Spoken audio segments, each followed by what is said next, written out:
আসসালামু আলাইকুম ওয়া রাহমাতুল্লাহ।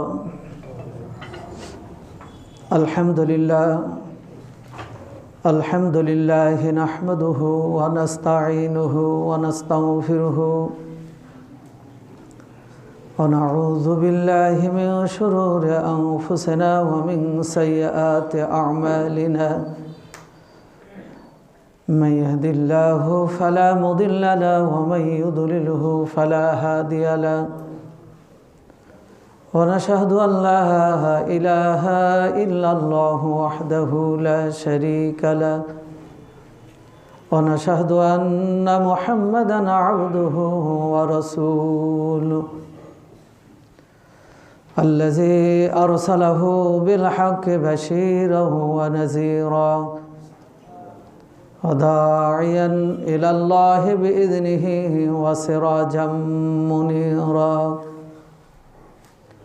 فقد قال الله تعالى في كلامه المجيد والفرقانه الحميد: أعوذ بالله من الشيطان الرجيم. بسم الله الرحمن الرحيم. قل هل يستوي الذين يعلمون والذين لا يعلمون إنما يتذكر أولو الألباب. قال النبي صلى الله عليه وسلم: طلب العلم فريضة على كل مسلم أو كما قال رسول الله صلى الله عليه وسلم. সমস্ত গুণগান, সমস্ত প্রশংসা মহান আল্লাহ তাআলার জন্য, যিনি আমাদেরকে এই কঠিন শীতের মধ্যেও তারই ঘরে আসার সুযোগ দান করেছেন। সেই প্রভুর দরবারে আমরা শুকরিয়া আদায় করি, আলহামদুলিল্লাহ। দরুদ ও সালাম বর্ষিত হোক প্রিয় নবী, বিশ্ব নবী মুহাম্মদ রাসূলুল্লাহ সাল্লাল্লাহু আলাইহি ওয়াসাল্লামের উপর। আজকে জুমার মসজিদ উপস্থিত সম্মানিত শ্রদ্ধাভাজন সর্বস্তরের মুসল্লিয়ান ইকরাম, আমি আপনাদের সামনে সূরা জুমার থেকে একটি আয়াত পাঠ করেছি এবং রসুলের একটি হাদিস পড়েছি। আয়াত এবং হাদিসকে সামনে রেখে জ্ঞান অর্জন, বিশেষভাবে ধর্মীয় জ্ঞান, ইসলামী জ্ঞান অর্জনের ব্যাপারে দু চারটি কথা আলোচনা করব। মা তৌফিক ইল্লা বিল্লাহ। এ সম্পর্কে আপনাদের সকলেরই জানা, সকলেরই এ ব্যাপারে অধিক জ্ঞান রয়েছে। এরপরেও আলোচনা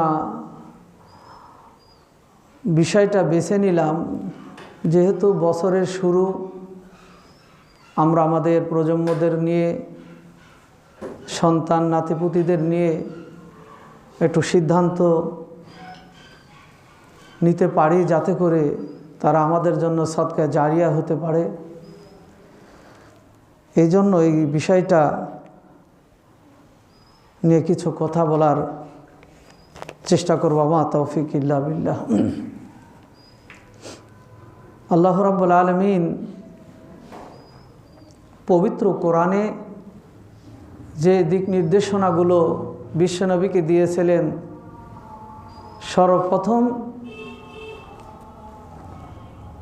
সর্বপ্রথম যে ওহীটা নাজিল করা হয়েছিল সেটা ছিল জ্ঞান অর্জন করুন, পড়ুন।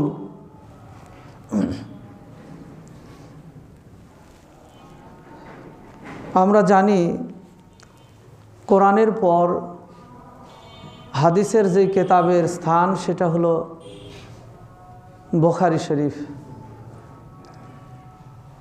ইমাম বুখারী রাহিমাহুল্লাহ তিনি তার কেতাবের সর্বপ্রথম যে অধ্যায়টা নিয়ে এসেছেন সেটা হলো ইলম, জ্ঞান অর্জনের উপরে। তো তাকে জিজ্ঞাসা করা হলো অন্যান্য কেতাবের ঈমান সর্বপ্রথম, কেউ সালাত নিয়ে আসছেন, আপনি ইলম কেন নিয়ে আসলেন? তো তিনি বললেন আল্লাহ রাব্বুল আলামিন তার বান্দাদেরকে সর্বপ্রথম যে দিক নির্দেশনা দিলেন যে তোমরা পড়ো, তোমরা জানো, তোমরা জ্ঞান অর্জন করো। কেননা একজন মানুষ যখন জ্ঞান অর্জন করবে, একজন মানুষ যখন জানতে হবে, একজন মানুষ যখন জ্ঞান অর্জন করবে, তার ভিতরে জাহেলিয়াতটা দূর হয়ে যাবে, অন্ধকারটা দূর হয়ে যাবে। তাই ইমাম বুখারী রাহিমাহুল্লাহ সর্বপ্রথম কিতাবুল ইলম দিয়ে তার গ্রন্থটা শুরু করলেন। এরপর পর্যায়ক্রমে ঈমান, সালাত আরও বিষয়গুলো তিনি বাব অধ্যায় তিনি নির্বাচিত করলেন। আমরা জানি রাসূল সাল্লাল্লাহু আলাইহি সাল্লামের উপরে সর্বপ্রথম যে কিতাবটা নাজিল করা হয়েছিল, যে আয়াতগুলো নাজিল করা হয়েছিল, সেখানে আল্লাহ বলেন ইকরা বিস্মি রব্বিকাল্লাযী খলাক, পড়ুন আপনার রবের প্রতিপালকের নামে যিনি খলাক সৃষ্টি করেছেন। খলাকাল ইনসানা মিন আলাক, যিনি সৃষ্টি করেছেন তোমাদেরকে জমাট রক্ত থেকে। ইকরা ওয়া রব্বুকাল আকরাম, পড়ুন আপনার সম্মানিত প্রতিপালকের নামে। আল্লাযী আল্লামা বিল কলাম, যিনি শিক্ষা দিয়েছেন তোমাদেরকে কলমের মাধ্যমে ওই বিষয়। আল্লামাল ইনসানা মা লাম ইয়ালাম, যে বিষয় তোমাদের জানা ছিল না, এমন বিষয় তোমাদেরকে দান করলেন, জ্ঞান দান করলেন। মোহতারাম হাজিরিন, শিক্ষাটা, জ্ঞানটা ওই জিনিস, ওই গবেষণাটা ওই জিনিস যেটা মানুষের জানা নেই। মানুষ জানার পর তার ভিতরে আলো জ্বলবে, তার স্বভাবের পরিবর্তন ঘটবে, মানুষ সমাজে গ্রহণযোগ্য হবে। বিশ্বনবী মুহাম্মদ রাসূলুল্লাহ সাল্লাল্লাহু আলাইহি ওয়াসাল্লাম এই জন্য সাহাবীদেরকে জ্ঞান অর্জনের ব্যাপারে অধিক তাগিদ দিতেন। এই জ্ঞান দুইভাবে অর্জন করা যায়, একটা লিখিত আর একটা মুখস্থ। আল্লাহ রাসূল সাল্লাল্লাহু আলাইহি ওয়াসাল্লাম এর উপর যখন কোরআন নাজিল হচ্ছিল, তখন থেকে রাসূল সাল্লাল্লাহু আলাইহি ওয়াসাল্লাম কিছু সাহাবীদেরকে নিযুক্ত করেছিলেন, তারা কোরআন ওহির জ্ঞানগুলো মুখস্থ করতেন। আর কিছু সাহাবীদেরকে রাসূল নির্বাচিত করেছিলেন, তারা সেগুলো লিপিবদ্ধ করে রাখবেন। সেই সময় লেখার জন্য কোনো কাগজ ছিল না, কলম ছিল না। তারা হাড্ডি দিয়ে অথবা গাছের ডাল দিয়ে কলম বানিয়ে, কখনো গাছের ছালে, কখনো চামড়ায়, কখনো গাছের পাতায়, পাথরের উপর তারা খোদাই করে করে করে করে করে করে করে এই ওহিগুলো লিখতেন। যাই হোক, যুগের পরিবর্তনে এখন জ্ঞান অর্জনের অনেক সহজলব্ধ হয়ে গেছে। জ্ঞান চর্চা, জ্ঞান লিখে রাখার অনেক সহজ পদ্ধতি বের হয়ে গেছে। যেইভাবেই মুখস্থ করি আর লেখেই রাখি না কেন, মুখস্থ করেই হোক আর লিখিতই হোক, জ্ঞান অর্জন আমাদের সকলকেই করতে হবে। কেননা আল্লাহ বলছেন ফাসআলু আহলা যিকরি ইন কুনতুম লা তা'লামুন, তোমার যে বিষয় জানা নাই, যে জানে তোমরা তার কাছ থেকে সে বিষয়টা জেনে নাও। তাহলে কি হবে? আমার অজানা বিষয়ের জ্ঞান চলে আসবে। যেমন আজ থেকে যদি আমরা উদাহরণস্বরূপ বলি, আজ থেকে আমরা এই 15-20 বছর আগেও যদি আমরা চিন্তা করি যে সাপের মধ্যে মনে হয় আমাদের খালি ক্ষতিকর দিকটাই আছে, এটাই মনে করতাম। বা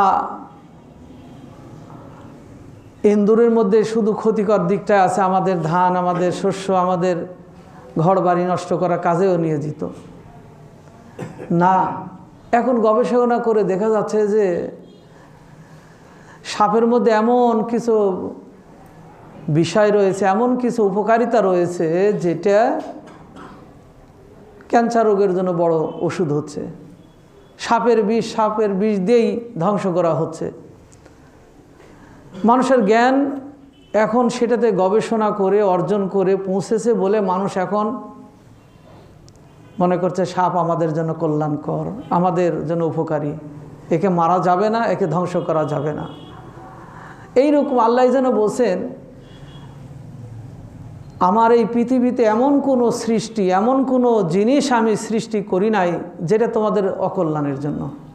সবগুলোই তোমাদের কল্যাণ আছে। যেটা আমরা আমাদের জ্ঞান ওদের ভিতরে যে কল্যাণটা আছে আমরা বুঝতে পেরেছি, সেটাকে কল্যাণকর আমরা মনে করছি। যেমনটা সাপ, ইন্দুর বলে এই জাতীয় জিনিস সম্পর্কে আমাদের ধারণা ছিল এরা আমাদের শত্রু, এরা আমাদের ক্ষতিকর, কিন্তু এখন দেখা যাচ্ছে না এগুলো আমাদের কল্যাণকর। জ্ঞান পৌঁছে গেছে। অর্থাৎ আমার আপনার জ্ঞান অর্জনের কারণে, গবেষণার কারণে আমাদের ভিতরে যে অন্ধকার জাহেলিয়াতটা ছিল সেটা দূর হয়ে আমরা আলো দেখতে পাচ্ছি। এখনও যেগুলো আমাদের কাছে অস্পষ্ট, হয়তো দেখা যাবে আরও 20, 30, 50 বছরের মধ্যে সেগুলো আমাদের কাছে ক্লিয়ার হয়ে যাবে। তখনই ক্লিয়ার হবে জ্ঞান অর্জন আমরা যখন করব, গবেষণা করব, আমরা যখন জ্ঞানী হব, তখন এগুলো আমাদের কাছে আরও স্পষ্ট হয়ে যাবে। এই জন্য আল্লাহ বলছেন, এই পৃথিবীর এমন কোনো জিনিস আমি সৃষ্টি করি নাই যেটা তোমাদের জন্য অকল্যাণ, যেটা তোমাদের জন্য ক্ষতিকর। আমি সবগুলো তোমাদের কল্যাণের জন্য সৃষ্টি করেছি। মোহতারাম হাজিরিন, আল্লাহ সূরা রহমানের শুরুতে বলছেন আর রহমান, দয়ালু আল্লাহ, যিনি পরম দয়ালু, করুণাময়। আল্লামাল কুরআন, যিনি তোমাদেরকে শিক্ষা দিলেন কোরআন। খলাকাল ইনসান, সৃষ্টি করলেন মানুষ। আল্লামাহুল বায়ান, যিনি শিক্ষা দিলেন তোমাদেরকে ভাষা।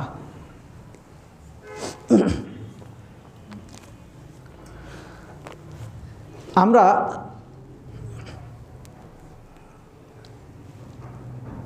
যে আয়াতটা পাঠ করেছি, আল্লাহ রাব্বুল আলামিন বলছেন, ইয়ারফাউল্লাহুল লাযিনা আমানু মিনকুম ওয়াল্লাযিনা উতুল ইলমা দারাজাত। যারা তোমাদের মধ্যে ঈমান আনয়ন করেছে এবং যারা জ্ঞান তালাশ করেছে, জ্ঞান অর্জন করেছে, ইয়ারফাউল্লাহু দারাজাত, আল্লাহ তাআলা তাদের এই জ্ঞান চর্চা আর ঈমান আনয়নের কারণে তাদের মর্যাদা বাড়িয়ে দিয়েছেন, সমুন্নত করেছেন। তাহলে ঈমানদার সকলের জন্য জ্ঞান আল্লাহ তাআলা তার মর্যাদা বাড়িয়ে দেন। কিন্তু এখানে আবার বিশেষভাবে আয়াতে বলছেন, ঈমান আনয়ন করেছে সাথে সাথে জ্ঞান অর্জন করেছে। আল্লাহ তাআলা জ্ঞান অর্জনের করার কারণে, ঈমান আনয়নের কারণে তাদের সম্মান, তাদের মর্যাদা, তাদের ইজ্জত আল্লাহ বাড়িয়ে দিয়েছেন। বলুন সুবহানাল্লাহ। তাই আল্লাহু বিমা তা'মালুনা খবীর, হে বান্দা তোমরা যা করো, যা তোমরা করছো, এ ব্যাপারে তোমার রব খবর রাখছেন। আমরাও দেখেছি সমাজে কোনো জায়গায় একটা বিচার সালিশে বলুন, আদালতেই বলুন, কোনো সমাজেই বলুন, কোনো জায়গায় বলুন, যেই মানুষটা জ্ঞানী, যেই মানুষটা শিক্ষিত, যেই মানুষটা একটা অবস্থানে চলে গেছেন, আমরা সেই জ্ঞানীকে সেখানে স্থান দিই। জ্ঞানীকে আমরা নেতা নির্বাচিত করি, জ্ঞানীকে আমরা আমাদের আদালতে বসিয়ে দিই বিচারক হিসাবে। দুনিয়ার জীবনেও আমরা জ্ঞানীর বিকল্প কোনো কাজ করতে পারি না। কেননা যার মধ্যে জ্ঞান নাই সে ন্যায় অন্যায়ের মধ্যে পার্থক্য করতে পারে না, যার মধ্যে জ্ঞান নাই সে ইনসাফ কায়েম করতে পারবে না। এই জন্য আল্লাহ বলছেন, আমি তোমাদের জ্ঞান অর্জনের কারণে, ঈমান আনয়নের কারণে তোমাদের মর্যাদা আমি আল্লাহ বাড়িয়ে দিই। অপর আয়াতে আল্লাহ তাআলা বলছেন, কুল হাল ইয়াস্তাউইল্লাযীনা ইয়ালামুন ওয়াল্লাযীনা লা ইয়ালামুন। যারা জানে, যারা জ্ঞানী আর যারা জ্ঞানী না, আল্লাহ বলছেন তারা কি উভয় সমান? অন্য আয়াতে বলছেন যে যাদের দৃষ্টিশক্তি আছে আর যারা অন্ধ তারা উভয় কি সমান? অন্য আয়াতে বলছেন যে যারা জান্নাতি আর যারা জান্নাতি না, জাহান্নামী, জান্নাতি আর জাহান্নামী কি সমান? আল্লাহ তাআলা জ্ঞানীর উদাহরণগুলো দিয়ে তার ঘটনা বর্ণনা করছেন। জ্ঞানীর উদাহরণ দিয়ে আল্লাহ তাআলা বান্দাদেরকে দ্বীনের পথে, ইসলামের পথে, আল্লাহর পথে থাকার জন্য আল্লাহ তাআলা বলছেন, কুল হাল ইয়াস্তাউইল্লাযীনা ইয়ালামুন ওয়াল্লাযীনা লা ইয়ালামুন। যারা জানে আর যারা জানে না তারা কি সমান? ইন্নামা ইয়াতাযাক্কারু উলুল আলবাব। জেনে রাখুন, কেবল জ্ঞানীরাই আল্লাহকে বেশি স্মরণ করেন, আল্লাহকে বেশি ভয় করেন। একজন জ্ঞানী তার চোখের সামনে একটি ফুল পড়ে গেল, চিন্তা করছে এই ফুলের কয়েকটি কালার কে দিল, এই ফুলের সুবাস কে দিল, এত সুন্দর একটা চোখ জুড়ানো ফুল কে সৃষ্টি করলো। জ্ঞানীর জ্ঞান সেখানে চর্চা শুরু হয়ে গেল। কিন্তু এক সাধারণ মানুষ শুধু দেখবে আর চলে যাবে, কিন্তু জ্ঞানী তখনই তার জ্ঞান চর্চা শুরু করে দিল সেখানে। এই জন্য আল্লাহ বলছেন, দুইজনের দর্শনটা, দুইজনার চিন্তা, দুইজনার বিষয় এক নয়। কেবল জ্ঞানীরা এই বিষয়গুলো নিয়ে গবেষণা করে থাকেন। ইন্নামা ইয়াখশাল্লাহ মিন ইবাদিহিল উলামা। আর যারা জ্ঞানী কেবল তারাই আল্লাহকে ভয় করেন, জ্ঞানীরাই কেবল আল্লাহকে বেশি ভয় করেন। আল্লাহ রাব্বুল আলামিন এই আয়াতগুলো দিয়ে আমাকে আপনাকে জ্ঞানী হতে বলছেন। আমাকে আপনাকে ওই শুধু ওই মাজারে বড় চিমটা হাতে নিয়ে এই লোহা তামার মালা পরে, শিকল গলায় দিয়ে, নোংরা পোশাক পরে ওই ধ্যান করতে বলেন নাই। আল্লাহর পথে থেকে, আল্লাহর দ্বীনের দিকে থেকে জ্ঞান চর্চা করতে হবে, জ্ঞান আহরণ করতে হবে। এই জ্ঞান আহরণের মধ্যে দিয়ে আমার সম্মান মর্যাদা আল্লাহর কাছে বাড়বে। আমার জ্ঞানটা আল্লাহকে চিনতে সহজ করে দিবে। আল্লাহ বলছেন, ফা'লাম আন্নাহু লা ইলাহা ইল্লাল্লাহ। নাই কোনো মাবুদ আল্লাহ ছাড়া, আল্লাহ ছাড়া কোনো ইলাহ নেই, এই স্বীকৃতি দেওয়ার আগে ফা'লাম, তোমরা জ্ঞান অর্জন করো। ফা'লাম, আগে জেনে নাও যে নাই কোনো মাবুদ আল্লাহ ছাড়া, এর অর্থ কী, এর তাৎপর্য কী, এর বিষয়টা কি বলা হচ্ছে। তাহলে তোমার এই স্বীকৃতিটা লা ইলাহা ইল্লাল্লাহ সেটা জোরালো হবে, সেটা শক্ত হবে, বিশ্বাসটা সুদৃঢ় হবে। লা ইলাহা একজন জ্ঞানীও বলে, একজন ফকিরও বলে। বলে না বাড়িতে এসে বা দরজার সামনে, গেটের সামনে এসে, লা ইলাহা ইল্লাল্লাহ মা দুটো ভিক্ষা দাও, লা ইলাহা ইল্লাল্লাহ বাবা দুটো ভিক্ষা দাও। ও মনে করে যে লা ইলাহার মধ্যে খালি ভিক্ষা করার কথাটাই আছে, লা ইলাহা দিয়ে ভিক্ষাটাই করতে হবে। কিন্তু যিনি জ্ঞানে পারদর্শী, যিনি জ্ঞানী, তিনি বলেন লা ইলাহা ইল্লাল্লাহ, আল্লাহ ছাড়া কোনো ইলাহ নেই। এর মধ্যে তার জীবন মরণ, তার সমাজ রাষ্ট্র সব কিছু যা এর মধ্যে নিহিত রয়েছে, এই কথার মর্ম রয়েছে, তিনি সেটা চিন্তা ফিকির করে তিনি সেই ঘোষণাটা দিয়ে থাকেন। আর ওই মানুষটা দরজার কাছে যে মনে করে লা ইলাহা ইল্লাল্লাহ বলে ভিক্ষাটা নয়ের জন্য এই কালেমাটা। পার্থক্য হলে এই মোহতারাম হাজিরিন, তাই নিজেকে জ্ঞানী হতে হবে, প্রজন্মগুলোকেও জ্ঞানী বানাতে হবে। এখন আসি, আপনি জ্ঞান অর্জন, আমরা মনে করি যে কারো কারো ধারণা খালি ধর্মীয় জ্ঞানটাই জ্ঞান, আবার কারো কারো মনে করি যে এই দুনিয়াবি জ্ঞানটাই জ্ঞান, ওটা জ্ঞান নয়। সব জ্ঞানই অর্জন করতে হবে, সব জ্ঞানই প্রত্যেককে অর্জন করতে হবে। এই কারণে আপনার দুনিয়াবি জ্ঞান না থাকলে আপনার প্রয়োজন কিভাবে মিটাবেন, কিভাবে আপনি আবিষ্কার করবেন, কিভাবে আপনি সেই জিনিসগুলো ফায়সালা করবেন, পরিচালনা করবেন। এই জন্য ইসলাম কোনো জ্ঞান অর্জন করতে বাধা দেননি, বলেছেন সব জ্ঞানী অর্জন করতে হবে। আপনি একজন বিজ্ঞানী হতে হবে, বিজ্ঞানী আপনি আবিষ্কার না করলে ফ্যান বা আবিষ্কার করবেন কি করে? আপনি প্রয়োজনীয় যেগুলো যন্ত্রপাতি সেগুলো আপনি পাবেন কি করে? এই জন্য কিছু ওই ব্রিটিশ আন্দোলনের সময় কিছু কিছু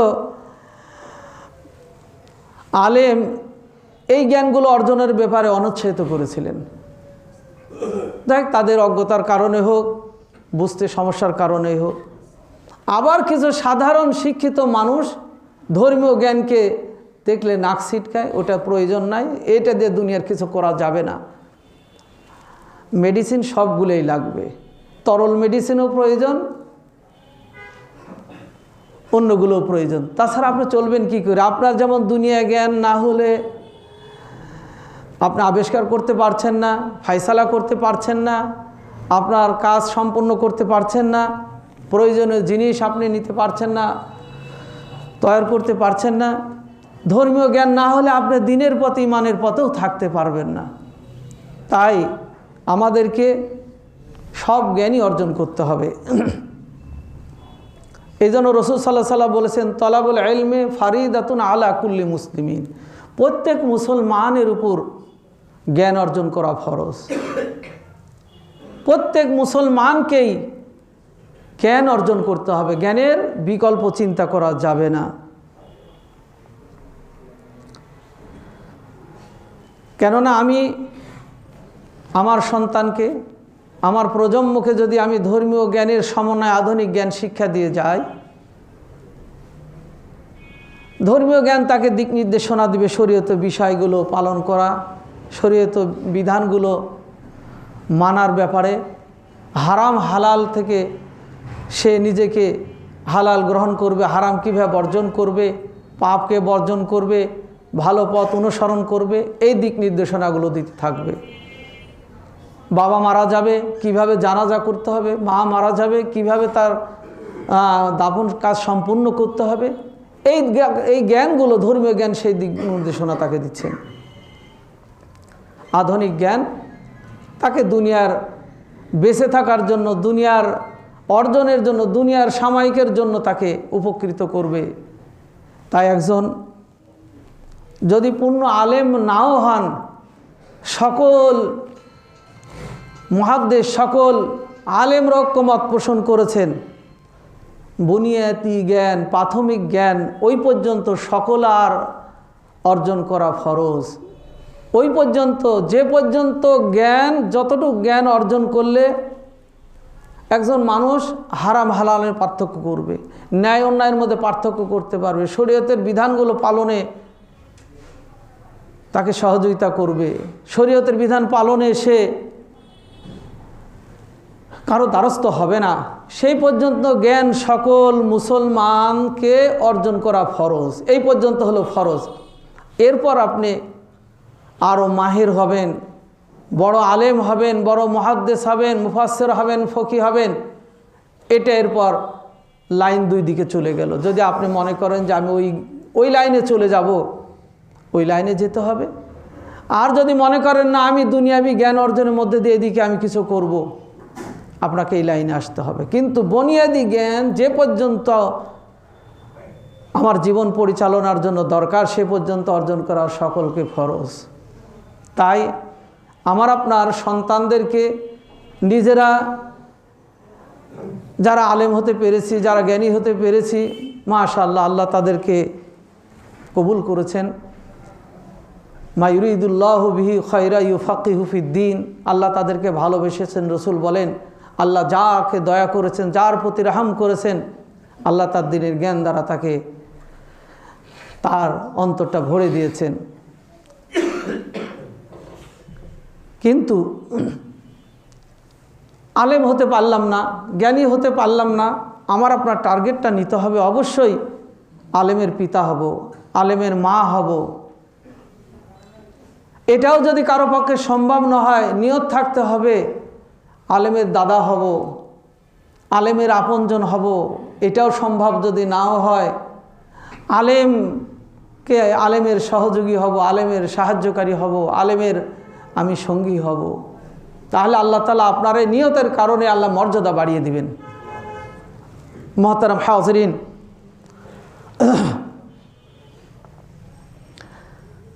ইসলামিক জ্ঞান বা ধর্মীয় জ্ঞান সম্পর্কে বিশ্বনবী যারা মাহের পর্যায়ে চলে যাবেন তাদের ব্যাপারে রসুল কি বলছেন? আন ইবনে আব্বাসিন কল, আন ইবনে আব্বাসিন কল কল রাসূলুল্লাহ সাল্লাল্লাহু আলাইহি ওয়াসাল্লাম ফাকিহুন ওয়াহিদুন আশাদ্দু আলা শাইতানে মিন আলফে আবিদিন। বিশ্বনবী বলছেন, একজন বড় দিনের মাহের জ্ঞানী স্কলার শয়তানের কাছে সাধারণ আবেদ আল্লাহর বান্দার 10 জন সাধারণ বান্দার চেয়েও একজন আলেম শয়তানের কাছে অধিক কঠিন তাকে পথভ্রষ্ট করাতে। অর্থাৎ একজন 10 জন সাধারণ মানুষকে পথভ্রষ্ট করতে, বিপদগামী করতে, ঈমান নষ্ট করতে যে পরিমাণ পরিশ্রম করতে হয়, আলেমের তার চেয়ে কয়েক গুণ বেশি পরিশ্রম করতে হয় পথভ্রষ্ট করতে। কেননা তার জ্ঞান তাকে অবশ্যই ইন্ডিকেট করে দেয়, দেখিয়ে দেয় যে এই লাইনটা শয়তানের, এই পথটা শয়তানের, এই কাজটা শয়তানের। সে সেগুলো থেকে বিরত থাকে, দূরে থাকে। সে ঈমান আকীদা নিয়ে এমন কঠোর অবস্থানে থাকে, শয়তান তাকে পথভ্রষ্ট করতে 10 জন সাধারণ মানুষের চেয়ে তার কাছে কঠিন হয়ে যায়।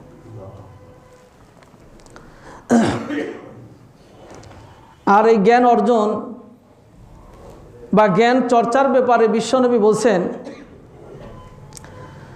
আন ইবনে আব্বাসিন কল কল রাসূলুল্লাহ সাল্লাল্লাহু আলাইহি ওয়াসাল্লাম তাদারুসুল ইলমি সাআতাম মিনাল লাইলি খায়রুম মিন ইহইয়াইহা। ইবনে আব্বাস বলছেন, রাসূল সাল্লাল্লাহু আলাইহি ওয়াসাল্লাম বলছেন, দিনের কোনো একটি অংশ, দিনের কিছু একটু সময় আপনি যদি জ্ঞান অর্জন করেন, ধর্মীয় জ্ঞান অর্জন করেন, এই জ্ঞান অর্জন করা, ধরুন 1 ঘন্টা হোক, আধা ঘন্টা হোক, 10 মিনিট হোক, এই 10 মিনিট বা আধা ঘন্টা বা 1 ঘন্টা জ্ঞান অর্জন করলেন, সারা রাত জেগে ইবাদত করার চেয়েও অধিক সওয়াব আল্লাহ তাআলা আমুল্লামায় লিখে দেন।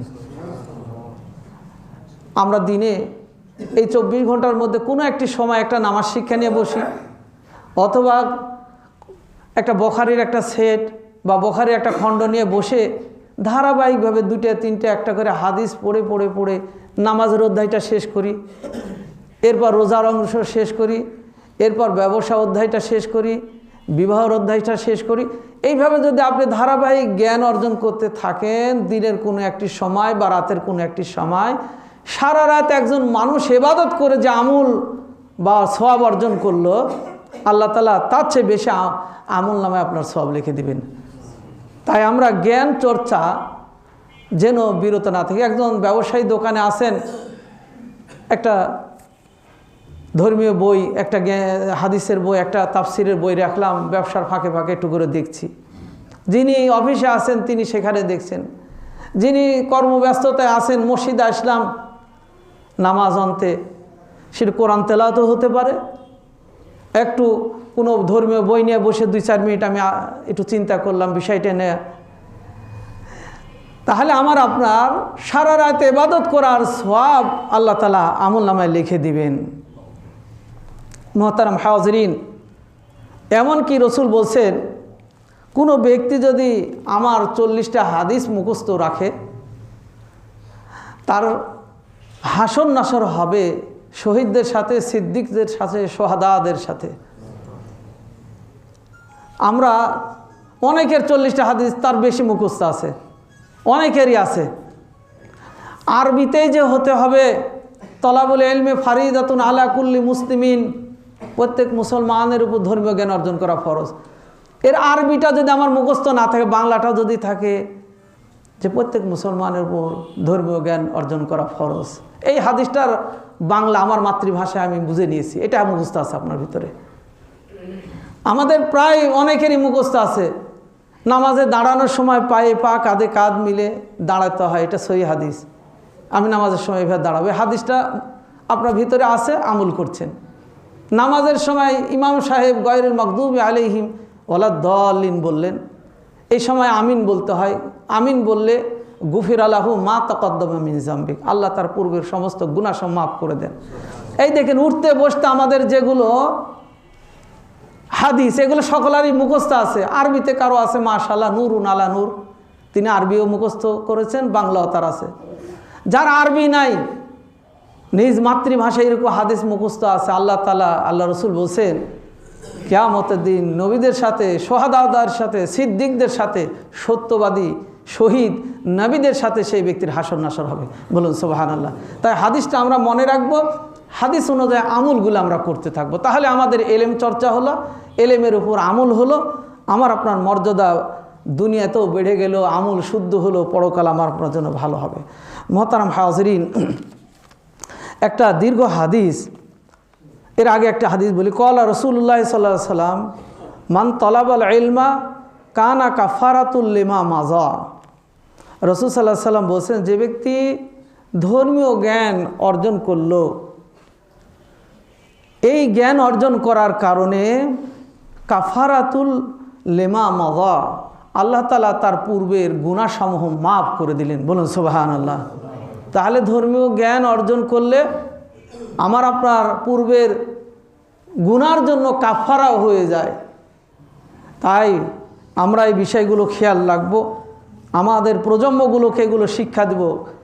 এই জন্য বলছি, আমরা গত দীর্ঘ সময় আমাদের সন্তানদেরকে দুনিয়াবি এত ব্যস্ত করে তুলেছি, এই 3-4 বছর 5 বছর হতে না হতে 2-3টা প্রাইভেট কোচিং অমক তমক দিয়ে, এর সাথে আরও কিছু পরীক্ষা নিরীক্ষা জড়া দিয়ে চালু করে দিয়ে কিভাবে এদেরকে ধর্মীয় জ্ঞান থেকে দূরে নিয়ে যাওয়া যায়, আদর্শ নেক সন্তান হিসাবে, সদকা জারিয়া হিসাবে গোড়া থেকে বিরত রাখা যায়, আমাদের স্বজাতিরাই, আমাদের ইসলাম বিদ্বেষীরা এই কাজগুলো আমাদের মধ্যে চালু করে দিয়েছিল।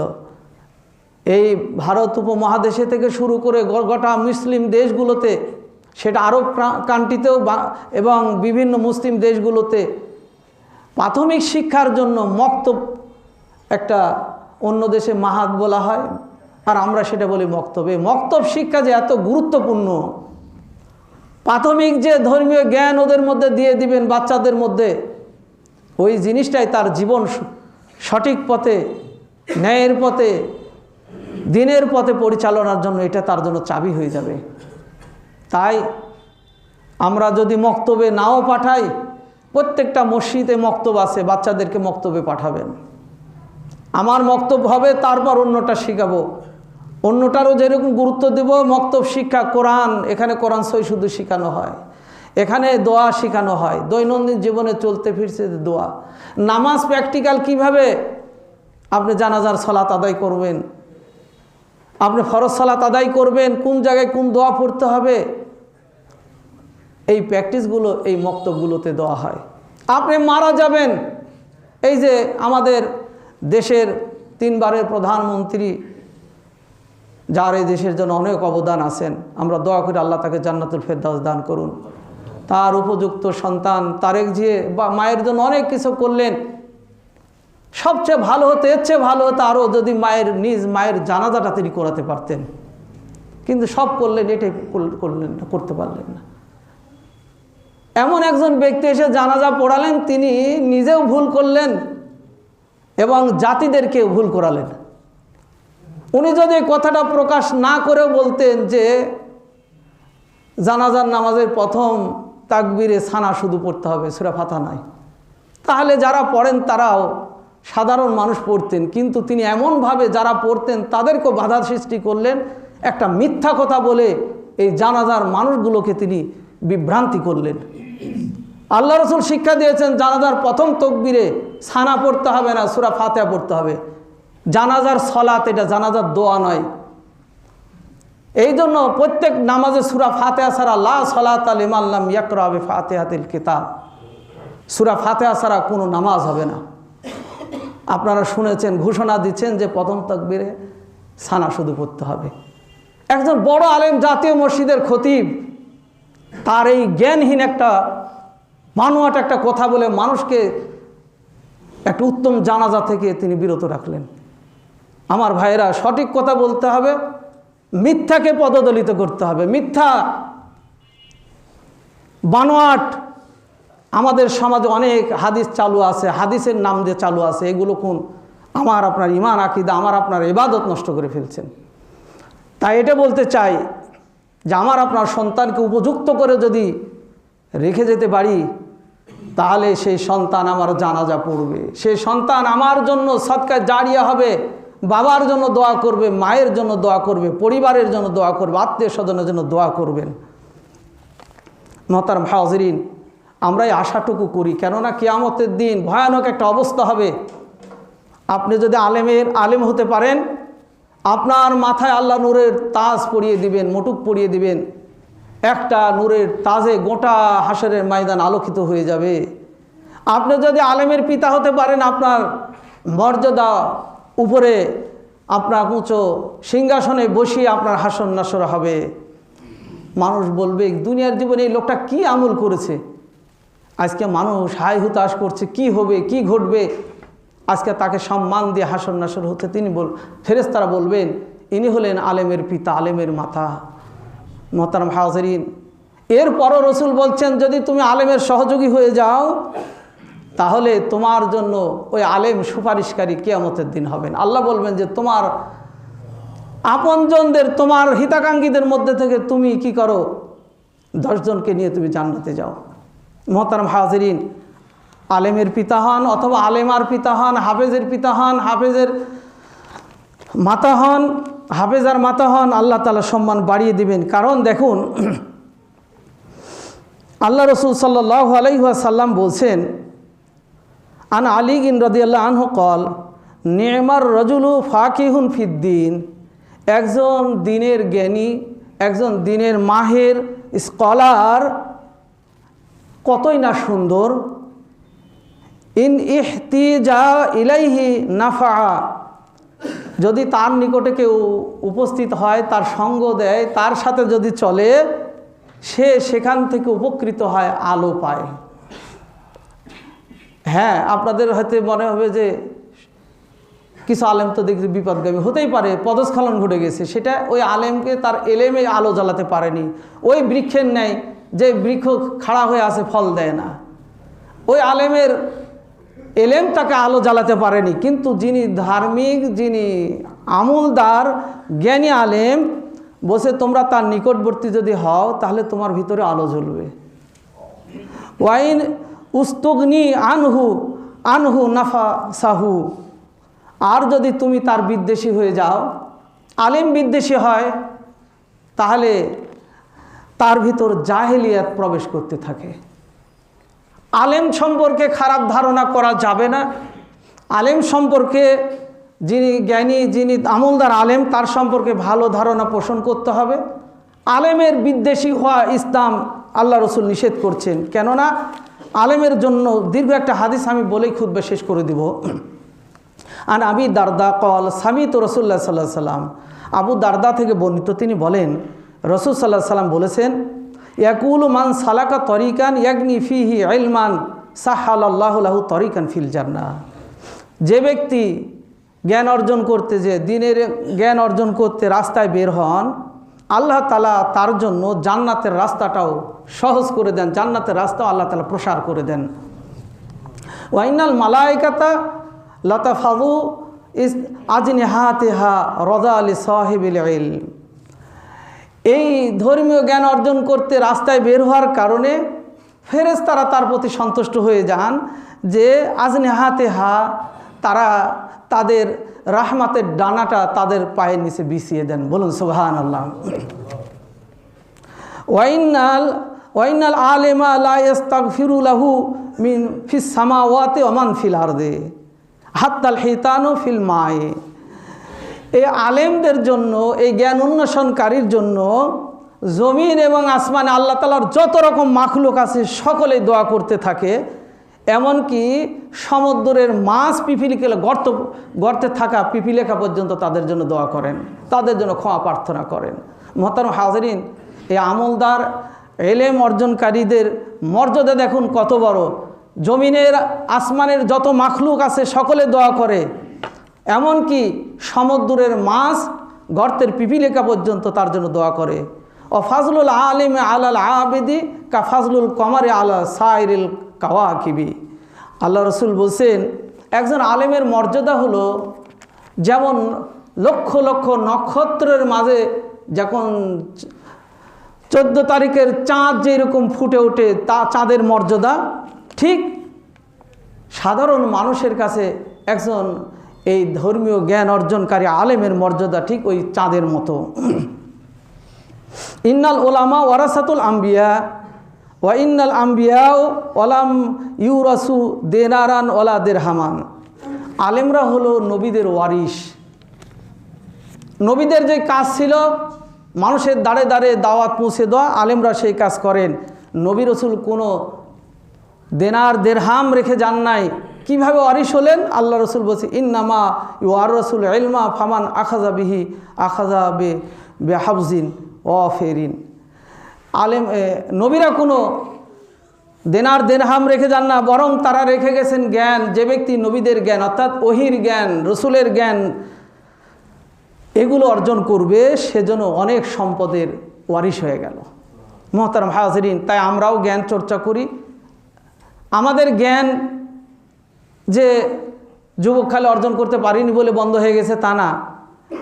একটা হাদিস আপনাদের সাথে বলি। রাসূল সাল্লাল্লাহু আলাইহি ওয়াসাল্লাম বলছেন, যে ব্যক্তি এই ধর্মীয় জ্ঞান অর্জন করতে করতে মারা যাবে, আল্লাহ তাআলা তাকে শহীদের মর্যাদা দিবেন।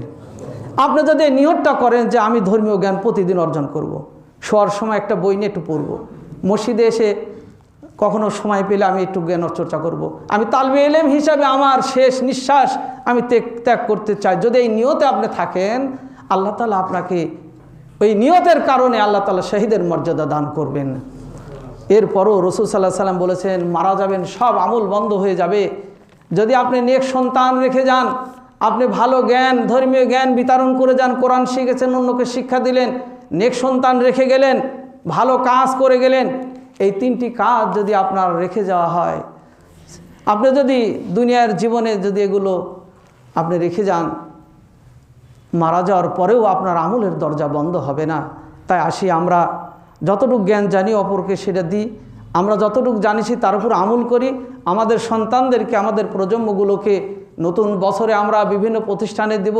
প্রতিষ্ঠানের পাশাপাশি দুনিয়াবি ইংরেজি বাংলা অঙ্ক ইত্যাদি পড়ার পাশাপাশি যাতে ধর্মীয় জ্ঞান তারা শিখতে পারে। মক্তবে দেন, না হয় বাড়িতে আপনি শিক্ষক রাখেন অথবা নিজে নিয়ে বসেন, যেভাবে হোক না কেন আমাদের সন্তানদেরকে আদর্শ সন্তান সৎকে জারিয়া হিসাবে কবুল করাতে পারি, রেখে যেতে পারি। মহান আল্লাহ তাআলার কাছে সেই প্রার্থনা, হে আল্লাহ, আমরা যেন ধর্মীয় জ্ঞান ইসলামী জ্ঞান অর্জনের মধ্যে দিয়ে আমাদের অন্তরের আলো যেন বাড়িয়ে দিতে পারি, তোমাকে ভালোভাবে চিনতে পারি, তোমার পথ অনুসরণ করতে পারি, সেই আরজু সেই প্রার্থনা রেখেই খুতবা শেষ করছি। বারাকাল্লাহু লানা ওয়া লাকুম ফিল কুরআনিল আযীম। আলহামদুলিল্লাহ আলহামদুলিল্লাহি ওয়া কাফা ওয়া সালামুন আলা ইবাদিহিল্লাযীনা ইসতাফা, আম্মা বা'দ। আউযু বিল্লাহি মিনাশ শাইতানির রাজীম। বিসমিল্লাহির রাহমানির রহিম। রব্বানা যালামনা আনফুসানা ওয়া ইল্লাম তাগফির লানা ওয়া তারহামনা লানাকুনান্না মিনাল খাসিরিন। আল্লাহুম্মা আইদিল ইসলামাল মুসলিমিন ওয়া আখযুলিল কাফারাতাল মুশরিকিন। আল্লাহুম্মা আনসুর মান নাসারা দীনা মুহাম্মাদিন ওয়া জাআলনা মিনহুম اخذل ما خذل دين محمد ولا تجعلنا منهم إن الله يأمر بالعدل والإحسان وإيتاء ذي القربى وينهى عن الفحشاء والمنكر والبغي يعظكم لعلكم تذكرون ولذكر الله تعالى أولى وأعز وأذل وأتم وأهم وأكبر